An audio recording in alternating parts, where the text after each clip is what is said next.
ఏం చేస్తే బాగుంటుందో మీరు చేసి వాళ్ళకి ఏ ఆలోచన వచ్చినా ఆ ఆలోచన మంచి ఆలోచన కాదా అని మీరు కూడా సలహాలు ఇస్తే ఆ సలహా వాళ్ళ జీవితాలను మారుస్తుంది. ఈరోజు ఒక్క విషయం గుర్తుపెట్టుకోవాలి, మన పిల్లల్ని మన తెలుగు జాతిని తెలివైన జాతిగా మనం తయారు చేస్తే ఆటోమేటిక్గా డబ్బులు వస్తాయి, వాళ్ళే సంపాదిస్తారు. నేను ఆ బాధ్యత మీకు అప్పచెప్తున్నా. ఈ ప్రభుత్వం ఒక మెంటర్గా ఉంటాం, మేము ఒక ఫెసిలిటేటర్గా ఉంటాం. మీరు వాళ్ళకి చేయాల్సింది మేము ఇచ్చే డబ్బులన్నీ ఇస్తాం, మేము ఇచ్చే వస్తువులన్నీ ఇస్తాం, అందరికీ ఇంటి దాకా ఇస్తాం, అందరికీ ఇళ్ళు కట్టిస్తాం, అందరికీ గ్యాస్ ఇస్తాం, అన్ని ఇండ్లకు నీళ్లు తీసిపెట్టి ట్యాప్ ద్వారా నీళ్లు ఇస్తాం, కరెంట్ ఇస్తాం, మరుగుదొడ్లు కట్టిస్తాం, ఇంటర్నెట్ ఇస్తాం, 7 వస్తువులు ఏం కావాలి అన్నీ ఇస్తాం. అక్కడి నుంచి వాళ్ళ ఆదాయాన్ని పెంచి వాళ్ళ క్యారియర్ రూపకల్పన చేసే బాధ్యత మీదని మిమ్మల్ని అడుగుతున్నా. నేను గొంతెమ్మ కోరికలు కోరడం లేదు, మీకు కూడా బాధ్యత ఉంది.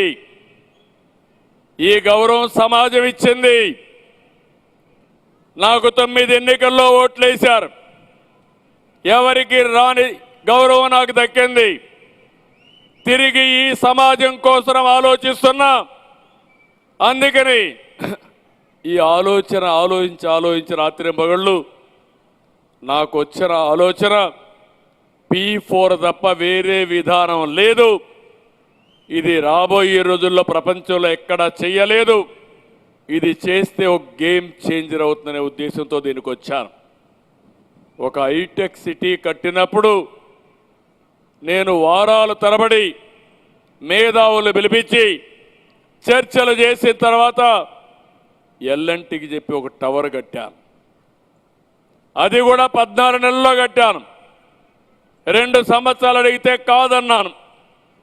అందుకే పవన్ కళ్యాణ్ గారు అప్పుడప్పుడు అంటూ ఉంటారు, మేమంతా ఆ ఏరియాకు పోతే రాళ్ళు లేకుంటే రెప్పలు చెట్లు ముళ్ళ కమలు కనపడ్డాయని.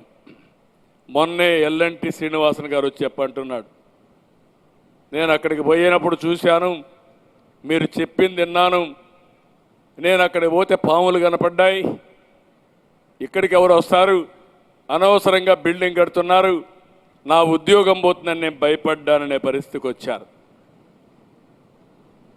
అంటే నమ్మకం లేదు. అలాంటి నమ్మకం లేని యొక్క ఆలోచన ఈరోజు హైదరాబాద్ యొక్క దిశ మారిందంటే అది నేను ఆ రోజు ఆలోచించిన విధానం అని చెప్పి నేను మీకు తెలియజేస్తున్నా. నేను అందుకనే మిమ్మల్ని అందరిని అడుగుతున్నాను, ఇక్కడే ఎన్ఆర్ఐలు